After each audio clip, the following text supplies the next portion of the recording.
अच्छा, हम MD cat के लिए बायोलॉजिकल मॉलिक्यूल का चैप्टर जो है स्टार्ट करने लगे हैं। इसमें जो है वो हमारा मैंने आप कंटेंट पहले लिख लिया आपके लिए। सबसे पहले हम थोड़ी बेसिक बातें करेंगे, उसके बाद कार्बन को देखेंगे, फिर वाटर को, फिर कार्बोहाइड्रेट को, यहाँ तक हम फर्स्ट वीडियो में देखेंगे। उसके बाद नेक्स्ट वीडियो में प्रोटीन्स, लिपिड, न्यूक्लिक एसिड और कंजुगेट मॉलिक्यूल्स। तो ये आपके टॉपिक्स हैं जो आपने पढ़ने एमडी कैट में बायोलॉजिकल मॉलिक्यूल्स के लिए। अच्छा, अब हम स्टार्ट करते हैं सबसे पहले बेसिक से। पहला हमारा टॉपिक है बेसिक्स। बेसिक्स में हम क्या पढ़ेंगे? पहले हम पढ़ेंगे कि बायोकेमिस्ट्री क्या है। बायोकेमिस्ट्री बायोकेमिस्ट्री जो है वो एक्चुअली इसमें हम केमिकल कंपोनेंट्स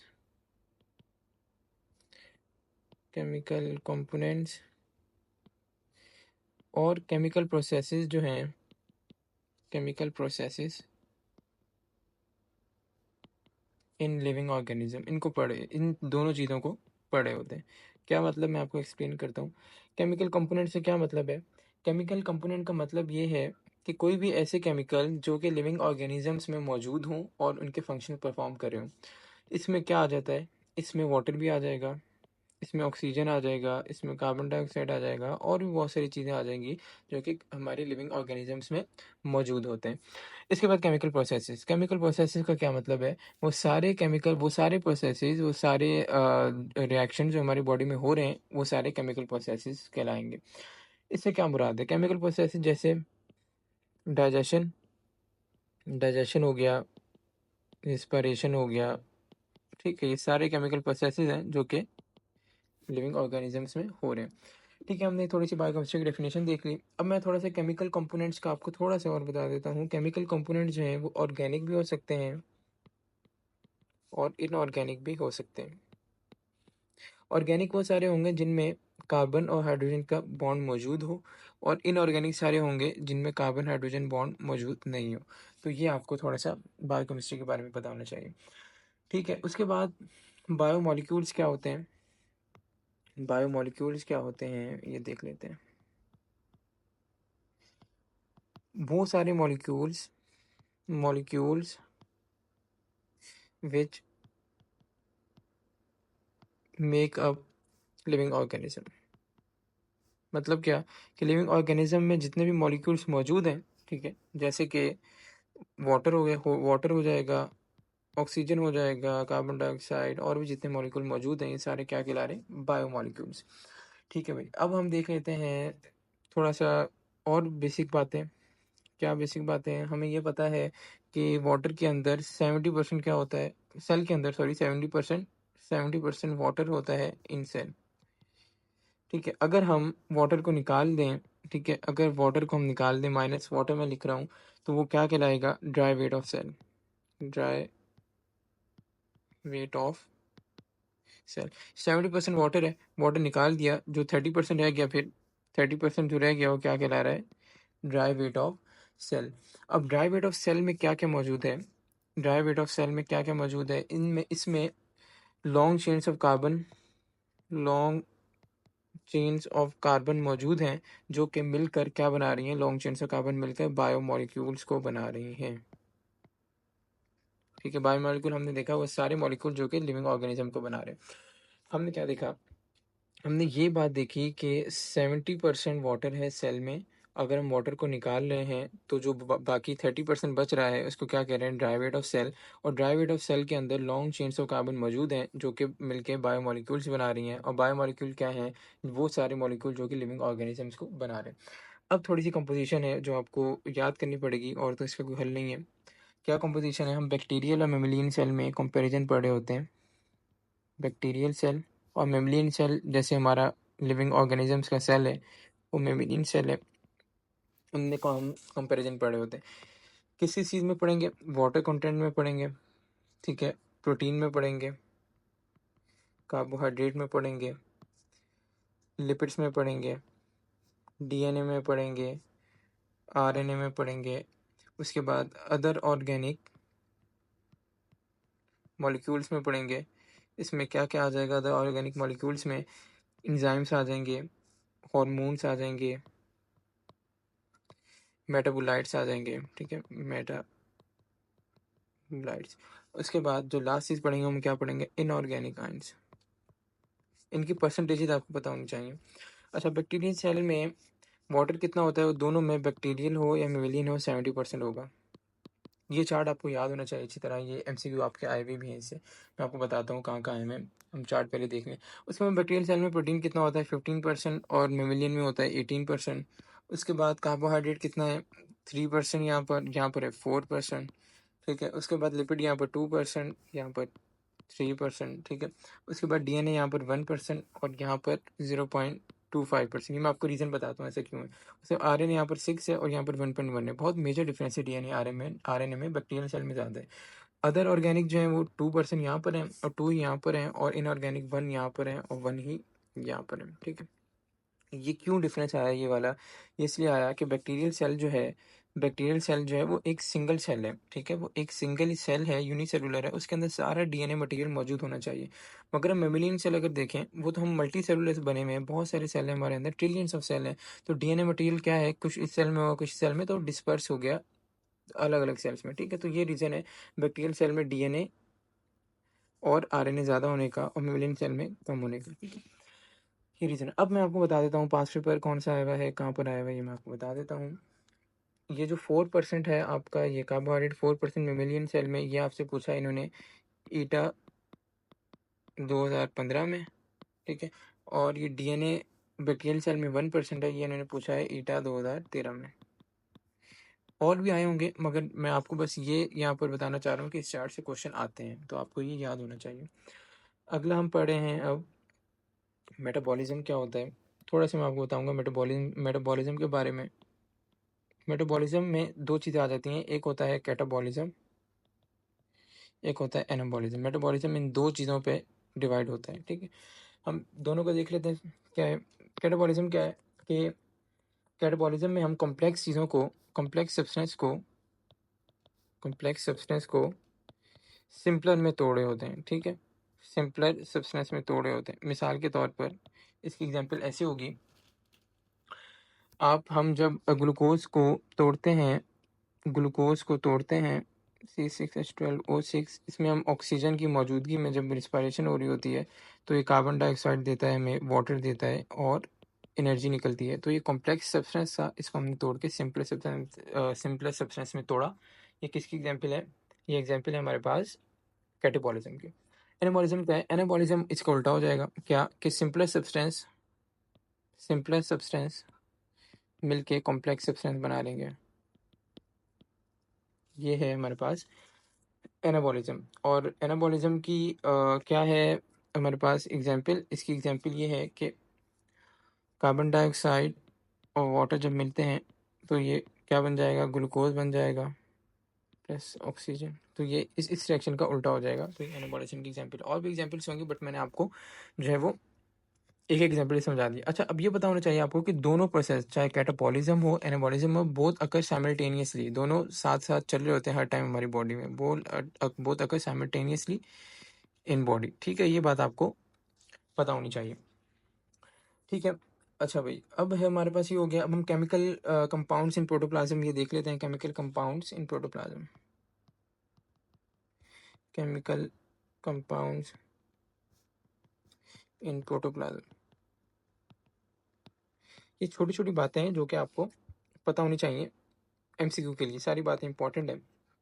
इसमें हम क्या पढ़ेंगे, केमिकल कंपाउंड्स में 92 नेचुरली अकरिंग केमिकल कंपाउंड्स हैं जो कि अब तक डिस्कवर हो चुके हैं, नेचुरली अकरिंग है। ठीक है, इसमें से 25 जो हैं, 25 लिविंग ऑर्गेनिजम्स में पाए जाते हैं, और इन 25 में से भी 16 है जो कि ह्यूमन बॉडी में, हमारी बॉडी में मौजूद होते हैं।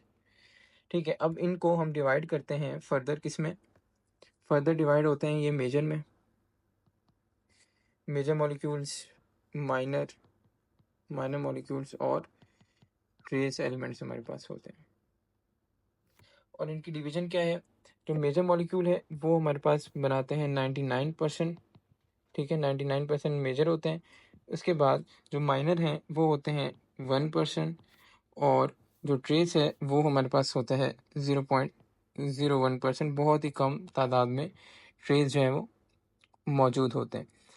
ठीक है, अब इनकी हम कंपोजिशन जो है मैं आपको बता देता हूँ, या आप बुक से भी देख सकते हैं, मगर इनकी कंपोजिशन मैं आपको बाद में, फिर हम एंड पे इनकी कंपोजिशन जो है वो देख लेते हैं, इन सब की कंपोजिशन। ठीक है, वो आ सकती है एमसीक्यू में, मगर हम पहले अपने मेजर टॉपिक देखते हैं, फिर हम आपको मैं एंड पे इनकी कंपोजिशन बता दूंगा। अब हम देखते हैं, हमारी बेसिक बातें कंप्लीट हो गई, बेसिक बातें जो थी वो कंप्लीट हो चुकी हैं। अब हम देख रहे हैं कार्बन को। ठीक है, अच्छा भाई, अब हमारा सेकंड टॉपिक है वो क्या है, कार्बन। कार्बन क्या है, कार्बन जो है वो ऑर्गेनिक, एक एलिमेंट ऑफ ऑर्गेनिक कंपाउंड है, बेसिक एलिमेंट है, basic element of organic compound. क्यों बेसिक एलिमेंट है, क्योंकि इसके अंदर यूनिक प्रॉपर्टीज मौजूद हैं, यूनिक प्रॉपर्टीज होती हैं कार्बन के अंदर, जिसकी वजह से ये हमारे सेंट्रल पोजीशन रखता है हमारे लाइफ में, सेंट्रल पोजीशन रखता है। ठीक है, इसमें कुछ प्रॉपर्टीज हैं, क्या प्रॉपर्टीज हम पढ़ते हैं, प्रॉपर्टीज हम पढ़ते हैं कार्बन की क्या है। पहली प्रॉपर्टी ये है कि कोवलेंट बॉन्ड बनाता है। कोवलेंट बॉन्ड का मतलब क्या है, कि शेयरिंग होती है एलिमेंट्स की, sharing of electrons, sharing of electrons. इसकी मैं आपको थोड़ा ऐसे समझा देता हूँ, जैसे कि हमारे पास है वाटर। ठीक है, यहाँ साइड पे मैं समझा देता हूँ, जैसे वाटर है, वाटर में क्या है, ऑक्सीजन का अगर आप देखें एलिमेंट, उसके लास्ट शेल में 6 इलेक्ट्रॉन होते हैं, तो हम बना लेते हैं 1 2 3 4, ये 5 और ये 6। ठीक है, अब हाइड्रोजन का अगर आप लास्ट शेल देखें, एक ही शेल होता है, उसमें 1 इलेक्ट्रॉन होता है, 1 इलेक्ट्रॉन। अब हाइड्रोजन को लास्ट शेल कंप्लीट करने के लिए एक और चाहिए, और ऑक्सीजन को लास्ट शेल कंप्लीट करने के लिए 2 और चाहिए। ठीक है, तो अब ये क्या करेंगे कि हाइड्रोजन को 2 हाइड्रोजन को मिला लेगा, तो ये वाला हाइड्रोजन ये शेयर कर लेंगे, ये इलेक्ट्रॉन, ये वाला हाइड्रोजन ये इलेक्ट्रॉन शेयर कर लेंगे। अब आप देखें ये शेयरिंग हुई हुई है, तो इस हाइड्रोजन के पास भी 2 हो गए, और इस हाइड्रोजन के पास 2 हो गए, इसकी रिक्वायरमेंट पूरी हो गई। और ऑक्सीजन का अगर देखेंगे 2 2 4 तो मौजूद हैं, तो इसने ये 2 भी शेयर कर लिए, ये 2 भी शेयर कर लिए, तो शेयरिंग ऑफ इलेक्ट्रॉन हुई, और दोनों एलिमेंट्स की जो रिक्वायरमेंट थी वो पूरी हो गई। तो ये कार्बन शेयरिंग ऑफ इलेक्ट्रॉन में काम आता है। अब अगर 1 पेयर शेयर करेगा, एक इलेक्ट्रॉन पेयर को शेयर करेगा, ठीक है, तो सिंगल बॉन्ड बनेगा, सिंगल बॉन्ड बनेगा।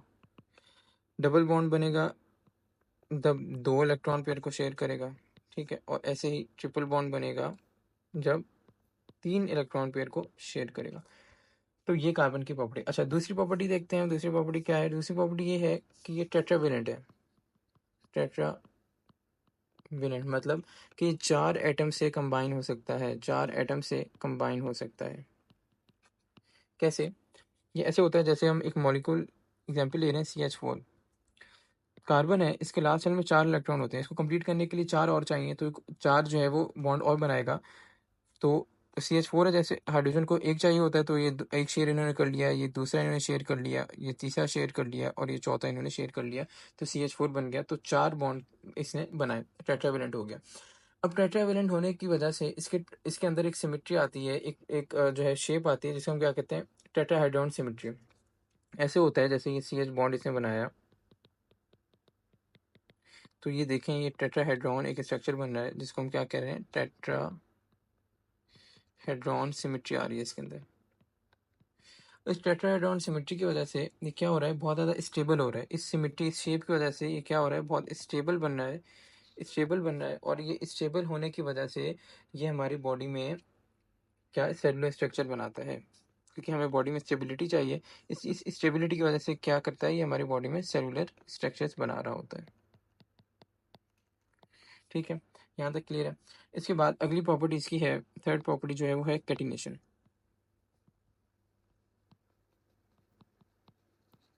कैटिनेशन की प्रॉपर्टी, कैटिनेशन क्या है, कि लिंक करना,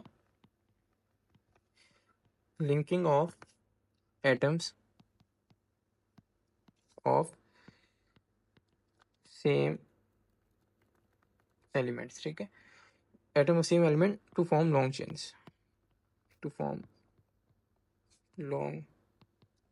क्या मतलब कि जैसे कार्बन है, कार्बन लिंक होता जाएगा, लिंक होता जाएगा, और बड़ी बड़ी चेन्स बना लेगा, तो इसके अंदर ये प्रॉपर्टी मौजूद है। तो ये चेन कैसी बन सकती है, अगर स्ट्रेट लाइन में हो, तो ये क्या कहलाएगा, स्ट्रेट स्ट्रेट जो है वो चेन बन जाएगी। ठीक है, अगर जो है वो ब्रांच बनाए, जैसे ये इस एक कार्बन यहाँ लग गया, एक कार्बन यहाँ लग गया, ठीक है, तो ये क्या क्या कहलाएंगे, इसको ब्रांच स्ट्रक्चर बना लेगा।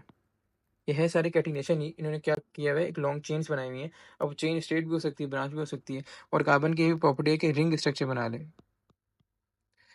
ये कार्बन 1 2 3 4 5 6 कार्बन चाहिए होते हैं रिंग स्ट्रक्चर के, तो ये रिंग स्ट्रक्चर भी बना सकते हैं। तो सारे किस में आ जाते हैं, ये सारे आ जाते हैं कैटिनेशन में। अब कैटिनेशन का क्या फायदा है कि जैसे स्ट्रेट चेन में मिलेंगे तो अलग कंपाउंड बनेगा, ब्रांच में अलग मिलेगा, रिंग में अलग मिलेगा। तो क्या होगा, वास्ट वैरायटी ऑफ कंपाउंड्स बन जाएंगे, वास्ट वैरायटी ऑफ कंपाउंड्स बना लेगा। मतलब बहुत सारे कंपाउंड बना लेगा, जिसकी वजह से क्या होगा कि कॉम्प्लेक्स हो जाएगा। जब कंपाउंड बहुत सारे बनेंगे, कॉम्प्लेक्स बनेंगे, तो कॉम्प्लेक्स होने की वजह से ये ज़्यादा फंक्शन भी परफॉर्म कर सकता है, ज़्यादा स्ट्रक्चर्स में मौजूद हो सकता है। तो इसी वजह से कैटिनेशन की प्रॉपर्टी की वजह से ये स्ट्रेट भी बना सकता है, ब्रांच भी बना सकता है, रिंग भी बना सकता है। तो ये बहुत ज़्यादा कंपाउंड बना लेगा। जैसे हमारी बॉडी में बहुत ज़्यादा लाखों में कंपाउंड्स हैं, तो बहुत ज़्यादा कंपाउंड बना सकता है, जिसकी वजह से कॉम्प्लेक्स कंपाउंड्स बनेंगे हमारी बॉडी में। हमें चाहिए कॉम्प्लेक्सिटी, और हमें बहुत ज़्यादा फंक्शन भी परफॉर्म करने होते हैं। तो ये एक फिट एलिमेंट इसलिए बन रहा है कि इसके अंदर सारे वो प्रॉपर्टीज मौजूद हैं, कॉम्प्लेक्स कंपाउंड बनाने के भी, ज़्यादा फंक्शन कराने के भी। तो इसलिए हमारी बॉडी में मौजूद होता है, क्योंकि एक फिट कंपाउंड बन रहा है इन प्रॉपर्टीज़ की वजह से। ठीक है। उसके बाद कार्बन अगर दूसरे 3 हो गए, चौथी प्रॉपर्टी ये है कि कार्बन अगर हाइड्रोजन के साथ मिल जाए, तो ये जब बॉन्ड टूटेगा तो ये क्या है, सोर्स ऑफ एनर्जी होता है। सोर्स ऑफ एनर्जी जब ये कार्बन हाइड्रोजन वाला बॉन्ड टूटता है। अगर कार्बन हो ऑक्सीजन के साथ, तो ये क्या होता है, ये ग्लाइकोसाइडिक बॉन्ड कहते हैं। ये हम कार्बोहाइड्रेट्स में मौजूद होता है। अभी हम पढ़ते हैं कार्बोहाइड्रेट तो पता चल जाएगा आपको, ग्लाइकोसाइडिक बॉन्ड होता है ये। ठीक है। अच्छा, उसके बाद कार्बन अगर नाइट्रोजन से मिल जाए तो ये पेप्टाइड बॉन्ड होता है, जो कि प्रोटीन्स में मौजूद होता है। ये दोनों हम पढ़ेंगे अभी, ये दोनों अभी हम पढ़ेंगे। ठीक है, पेप्टाइड बॉन्ड होता है।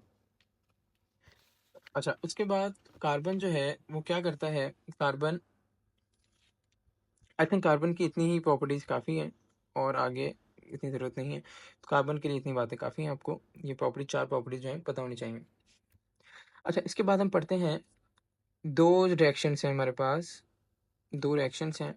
कौन से रिएक्शंस हैं, एक है कंडेंसेशन, मैं कंपैरिजन करके पढ़ाऊंगा आपको, एक है हाइड्रोलिसिस। ठीक है। कंडेंसेशन में क्या हो रहा है, कंडेंसेशन में मोनोमर्स हैं। जो मोनोमर्स हमारे सिंगल यूनिट होते हैं, जो छोटे यूनिट होते हैं, बहुत सारे जब मोनोमर्स मिल जाएंगे तो क्या बना लेगा, ये पॉलीमर, पॉलीमर बना लेगा। मिसाल के तौर पर, जैसे ट्रेन है, अगर ट्रेन है, ट्रेन का एक डब्बा मिले, फिर दूसरा डब्बा मिले, फिर तीसरा डब्बा मिले, ऐसे बहुत सारे डब्बे जब मिल जाएंगे तो पूरी ट्रेन बन जाएगी। तो ऐसे ही बहुत सारे मोनोमर जब मिलेंगे तो बड़ा स्ट्रक्चर, एक पॉलीमर स्ट्रक्चर जो है वो बन जाएगा। मगर अब इसमें शर्त ये है कि मोनोमर में, अगर जब मोनोमर है ये, इसकी एक साइड पे हाइड्रोजन लगा होता है और दूसरी साइड पे OH।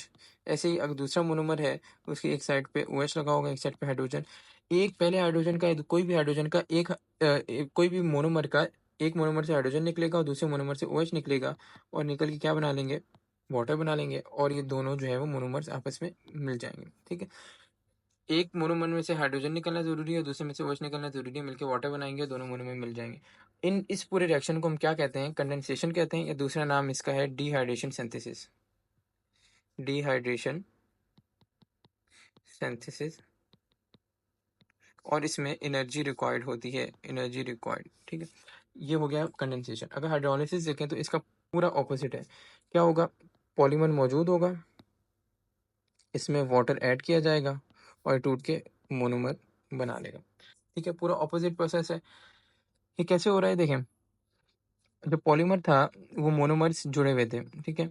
अगर हमने वाटर ऐड किया, इसमें वाटर को ऐड किया, तो वाटर का हाइड्रोजन जो है वो एक मोनोमर से जाके जुड़ जाएगा, और OH जो है वो दूसरे मोनोमर से जाके जुड़ जाएगा। तो बिल्कुल वही हुआ जो यहाँ पर हो रहा था, बस ऑपोजिट हो गया। और इसमें भी क्या है, इसमें भी हमारे पास एंजाइम जो है वो रिक्वायर्ड होते हैं, एंजाइम रिक्वायर्ड। ठीक है, एंजाइम रिक्वायर्ड होते हैं। यहाँ भी एंजाइम रिक्वायर्ड थे और यहाँ भी एंजाइम रिक्वायर्ड है। ठीक है, ये हो गया। अब हम देखते हैं वाटर। अगला टॉपिक है हमारे पास वाटर। अच्छा, वाटर जो है, कुछ बेसिक बातें वाटर की क्या है, वाटर क्या है, मीडियम ऑफ लाइफ है। मतलब आपने खुद भी नोटिस किया होगा कि जहाँ पर वाटर मौजूद होता है वहाँ पर लिविंग ऑर्गेनिज्म भी ज़्यादा मिलते हैं। तो इसका मतलब ये एक मीडियम ऑफ लाइफ है। उसके बाद मोस्ट अबंडेंट है, अबंडेंट लिविंग ऑर्गेनिजम्स में बहुत अबंडेंट होता है। जैसे आपने पढ़ा भी है कि 70% वाटर हमारे सेल्स में होता है। ठीक है। उसके बाद कुछ बुक्स में मेंशन है, फेडरल बुक में, कि 20% होता है बोन टिश्यू में। उसके बाद ब्रेन में अगर देखें, ब्रेन के टिश्यूज़ में तो 85% होगा और जेलीफिश में होगा 99%। तो ये आपको थोड़ी वैल्यूज़ हैं, ये एमसीक्यू के लिए इंपॉर्टेंट है, पता होनी चाहिए। उसके बाद सारे जो रिएक्शंस हैं, ऑलमोस्ट ऑल रिएक्शन किस में हो रहे होते हैं? Almost all reactions occur in presence of water. ठीक है, बहुत सारे ऑलमोस्ट सारे रिएक्शन के लिए वाटर हमें चाहिए होता है। उसके बाद वाटर की क्या इंपॉर्टेंस है कि फोटोसिंथेसिस में भी काम आता है। ठीक है, फोटोसिंथेसिस में भी काम आता है वाटर। और वाटर कहाँ काम आता है हमारे पास? और भी बहुत सारे जितने भी रिएक्शंस हैं ऑलमोस्ट सब में वाटर काम आएगा। अच्छा, प्रॉपर्टी पे आ जाते हैं। मगर प्रॉपर्टी स्टार्ट करने से पहले एक मैं थोड़ा सा बेसिक स्ट्रक्चर आपको वाटर का बताऊंगा कि वाटर में क्या होता है। ये वाटर है, 2 हाइड्रोजन 1 ऑक्सीजन। अगर हम ऑक्सीजन बनाएं, अगर ये ऑक्सीजन है, ठीक है, मैंने आपको अभी ऊपर एक्सप्लेन भी किया था ऑक्सीजन के लास्ट शेल में कितने होते हैं? 6 होते हैं लास्ट शेल में ऑक्सीजन के। ठीक है, लास्ट शेल में ऑक्सीजन के 6 इलेक्ट्रॉन्स हैं। अच्छा, अब ये शेयर करेगा हाइड्रोजन के साथ। ये हाइड्रोजन है, इसका 1 इलेक्ट्रॉन है, और ये हाइड्रोजन है, इसका 1 इलेक्ट्रॉन है, आपस में शेयर कर लिया। मगर मसला ये है कि जो ऑक्सीजन के पास इलेक्ट्रॉन खींचने की ताकत है वो ज़्यादा है, तो ये वाला जो शेयर्ड इलेक्ट्रॉन है थोड़ा सा इस तरफ आएगा, और ये वाला शेयर्ड इलेक्ट्रॉन भी थोड़ा सा इस तरफ आ जाएगा, क्योंकि इसके पास ताकत ज़्यादा है। उस ताकत को हम क्या कहते हैं? Electro negativity. ठीक है, वो ऑक्सीजन की ज़्यादा है, तो थोड़ा सा ज़्यादा खींच लेता है इलेक्ट्रॉन को अपनी तरफ। अब इलेक्ट्रॉन क्या है? वो नेगेटिव है, तो जब इलेक्ट्रॉन इस दूर चला जाएगा तो इस पे थोड़ा सा क्या आ जाएगा? Partial positive charge. इससे भी दूर चला जाएगा तो इस पे भी क्या आ जाएगा? Partial positive charge. और इलेक्ट्रॉन ऑक्सीजन के करीब आ रहे हैं और इलेक्ट्रॉन नेगेटिव हैं, तो ऑक्सीजन में क्या आ जाएगा? Partial negative charge. तो ये आपको थोड़ा पता होनी चाहिए बात कि हाइड्रोजन जो वाटर में होते हैं इन पे पार्शियल पॉजिटिव चार्ज होता है, और ऑक्सीजन पे क्या होता है? Partial negative charge. और इसकी वजह से हम क्या कहते हैं कि ये डायपोल बन गया। डाई का मतलब 2 और पोल का मतलब पोलैरिटी चार्जेस। तो ये 2 पोल्स बन रहे हैं, एक पॉजिटिव पोल एक नेगेटिव पोल, तो ये क्या कहला रहा है? डायपोल बन गया। अच्छा भाई, अब मैं आपको थोड़ा सा हाइड्रोजन बॉन्डिंग समझाता हूँ। हाइड्रोजन बॉन्डिंग क्या है कि हमने जैसे देखा कि अगर ये वाटर मॉलिक्यूल है, ये ऑक्सीजन है इसका, और ये हाइड्रोजन है और ये हाइड्रोजन है, इस पे पार्शियल पॉजिटिव चार्ज आ रहा था, इस पे पार्शियल नेगेटिव आ रहा था। ठीक है, अगर ये एक और वाटर मॉलिक्यूल है ऐसा ही, इसका ये ऑक्सीजन है, इसका हाइड्रोजन है, इस पे पार्शियल पॉजिटिव है, इस पे पार्शियल नेगेटिव है, इस पे पार्शियल पॉजिटिव। अब ये जो पॉजिटिव वाला है ये अट्रैक्ट करेगा किसके साथ? ये ऑक्सीजन के नेगेटिव से अट्रैक्ट करेगा। ठीक है, ऐसे ही अगर एक और मॉलिक्यूल है, यहाँ पर बना लेते हैं पार्शियल नेगेटिव, और ये हाइड्रोजन और ये पार्शियल पॉजिटिव। तो अगर इसका ऑक्सीजन जो है वो यहाँ से अट्रैक्ट करें, इसके नेगेटिव और पॉजिटिव अट्रैक्ट करें, इन दोनों के water molecule negative positive attract कर रहे हैं और वाटर आपस में क्या हो रहे हैं? एक 1 यूनिट बन रहे हैं। तो ये जो आपस में बीच में बॉन्डिंग बन रही है क्या कहला रही है? Hydrogen bonding. ठीक है, अलग अलग मॉलिक्यूल, ये वाटर का मॉलिक्यूल अलग है, ये अलग है, ये अलग है, तो अलग अलग वाटर मॉलिक्यूल्स के पॉजिटिव नेगेटिव अट्रैक्ट करने की वजह से जो बीच में बॉन्डिंग बन रही है वो क्या कह रही है? Hydrogen bonding. और जिसके रिजल्ट में ये एज एज 1 यूनिट एक्ट कर रहे हैं, एज 1 यूनिट एक्ट कर रहे हैं। ठीक है, ये हाइड्रोजन बॉन्डिंग बड़ी इंपॉर्टेंट है, ये हर जगह आपके काम आएगी। अब हाइड्रोजन बॉन्डिंग की वजह से कुछ प्रॉपर्टीज आती हैं वाटर में। क्या प्रॉपर्टी आती है? कोहिजन और एडिशन फोर्सेस आती हैं। कोहेजन फोर्सेस क्या है कि वाटर मॉलिक्यूल आपस में एक दूसरे से अट्रैक्ट हो रहे हैं। जैसे ये वाटर मॉलिक्यूल है, तो ये आपस में एक दूसरे से अट्रैक्ट हो रहे हैं, बीच में क्या मौजूद है? Hydrogen bonding. ये हाइड्रोजन बॉन्डिंग तो सिंगल यूनिट, मैंने जैसे समझाया, सिंगल यूनिट की तरह एक्ट कर रहे हैं। एडिशन क्या है कि जैसे अगर ये कोई कंटेनर है, हम कंसिडर कर लेते हैं जाइलम मैसेर है, तो वाटर मॉलिक्यूल जाइलम प्लांट्स में ऊपर जा रहे होते हैं, ये आपस में ऊपर जा रहे होंगे, आपस में बीच में हाइड्रोजन बॉन्डिंग तो है, मगर ये वाटर मॉलिक्यूल की वॉल ऑफ जाइलम के साथ भी जब बॉन्डिंग आ रही है, ये वाली बॉन्डिंग, इसको हम क्या कह रहे हैं? इस बॉन्डिंग को कह रहे हैं एडिशन।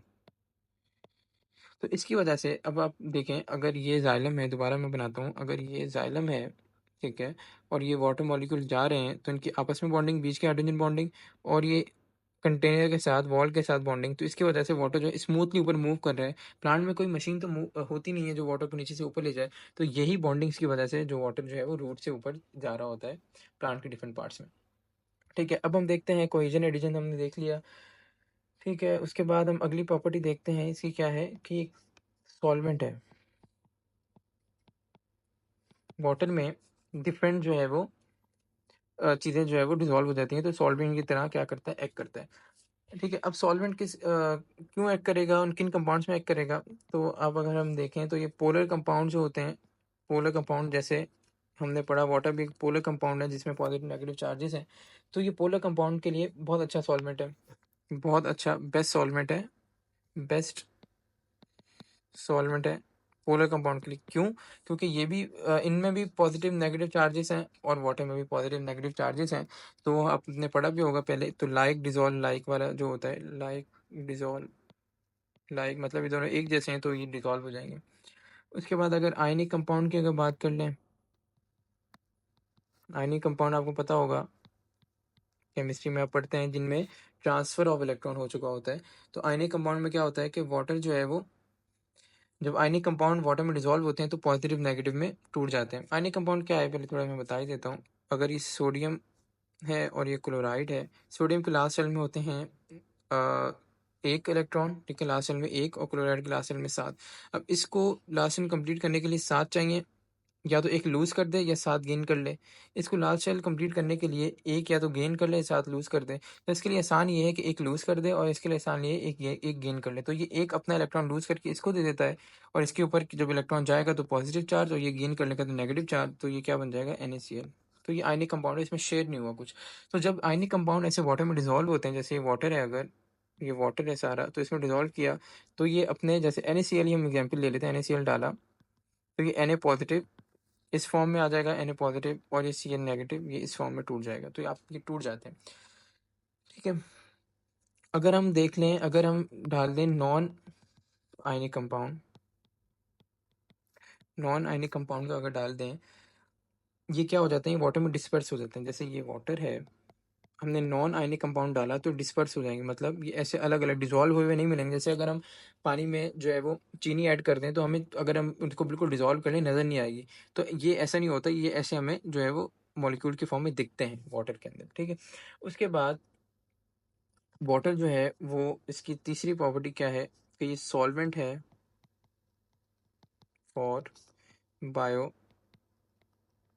केमिकल रिएक्शंस, ठीक है। जो हमारी बॉडी में रिएक्शंस हो रहे हैं उसके लिए क्या है, सॉल्वेंट है, सॉल्वेंट मीडियम प्रोवाइड करते हैं। अच्छा, ये क्यों होता है? ये इसलिए होता है कि जब वाटर में, अगर ये वाटर है और इसमें रिएक्शंस हो रहे हैं, तो रिएक्शन होने की एक जो बेसिक नीड है वो क्या है कि अगर ये दो मॉलिक्यूल हैं आपस में जब तक कोलाइड करेंगे तो रिएक्शन होगा, इनका प्रोडक्ट बनेगा, ठीक है। ये नीड होती है रिएक्शन होने की। जब वाटर में कोई भी सब्सटेंस आके टूट जाता है, अलग अलग मॉलिक्यूल में टूट जाता है और मूव करने लगता है, और जब टूट के मूव करेगा तो कोलाइड होने के चांसेस भी बढ़ जाएंगे। तो इसलिए वाटर जो है वो एक अच्छा सॉल्वेंट है बायोकेमिकल रिएक्शंस के लिए। तो मैं आपको थोड़ा सा यहाँ लिख के बता देता हूँ। मैं आपको ये सजेस्ट करूँगा, जो मैं लिख रहा हूँ आप थोड़ा सा अपने पास भी लिख लें, नोट्स बन जाएंगे और आपके लिए आसानी हो जाएगी। इसमें क्या होता है कि जब वाटर में, when molecules dissolve in water,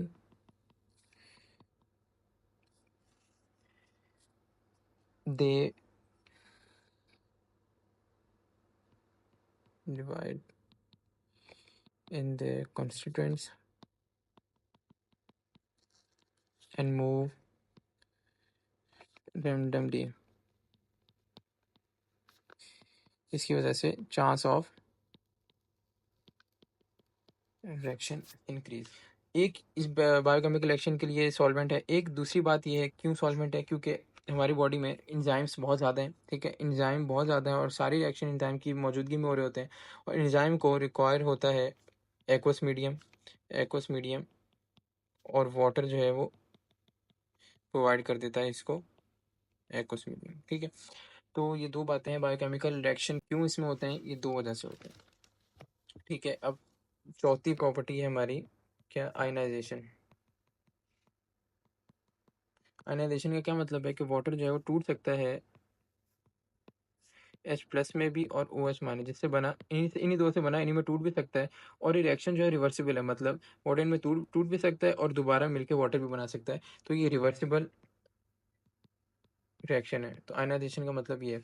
मगर रिवर्सिबल होने के साथ साथ ये क्या है कि इक्विलिब्रियम जो है इसमें मेंटेन रहता है। इक्विलिब्रियम को क्या मतलब है, मतलब 100 वाटर मॉलिक्यूल टूट के बने थे H+ और OH माइनस, और 100 ही H plus O H minus मिलके क्या बना लेंगे, वाटर बना लेंगे। तो ये दोनों जो है बाई डायरेक्शनल, दोनों इक्वली चल रहा होता है। एक जो थोड़ा सा आपको याद रखना पड़ेगा वो क्या है, 825 सेल्सियस H प्लस की कंसंट्रेशन कितनी होती है, 10⁻7 मोल्स पर लीटर, और ओ एच माइनस की भी कंसंट्रेशन कितनी होती है, सेम यही होती है, 10⁻−7 मोल्स पर लीटर। अच्छा, अब ये वाटर जो टूट के H plus O H minus दे रहा है, ठीक है, H plus O H minus दे रहा है।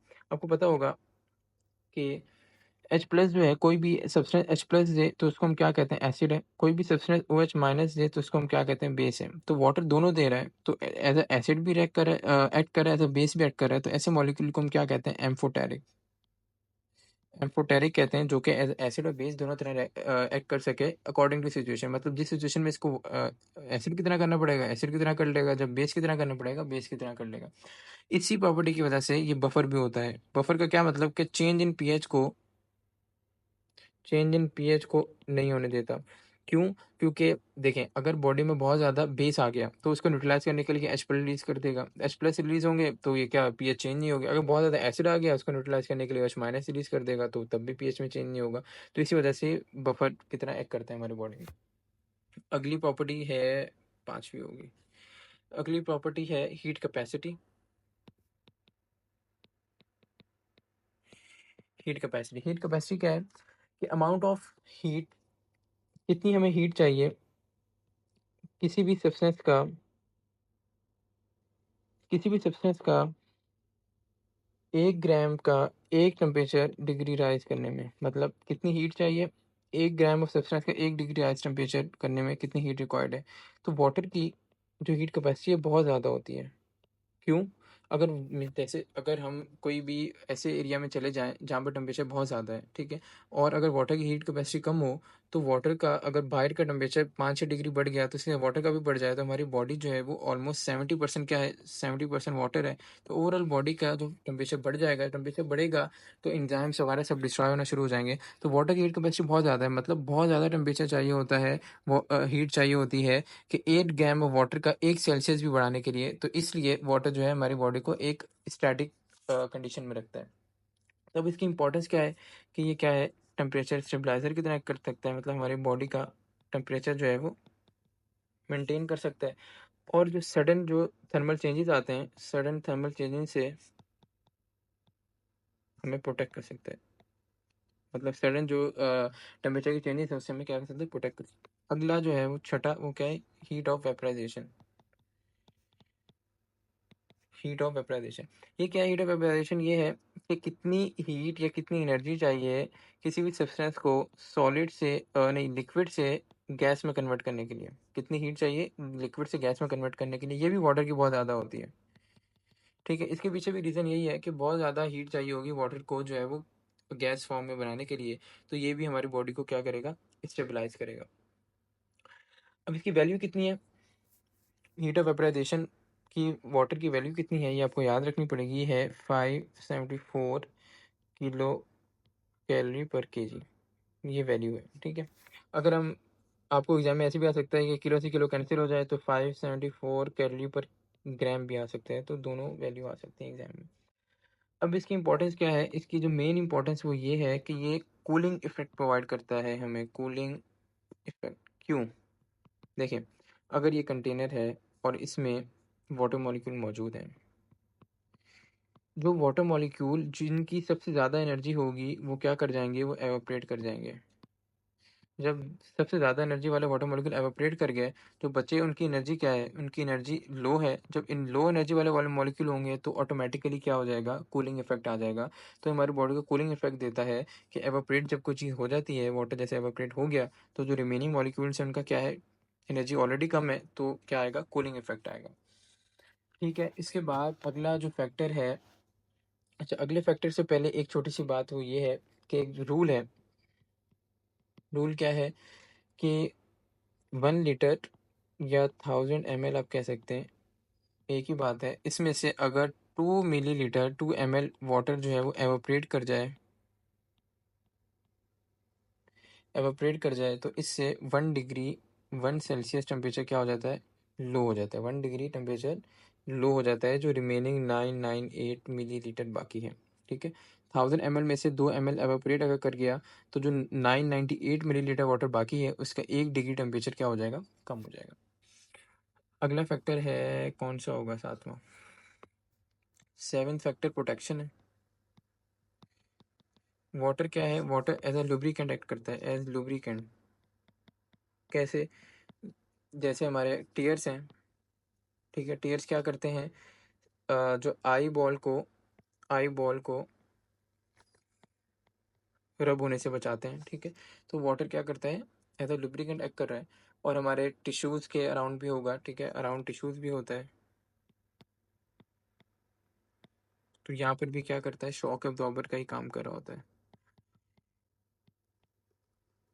ठीक है। अगला है जो 8वां फैक्टर होगा, हाइड्रोफोबिक एक्सक्लूजन। हाइड्रोफोबिक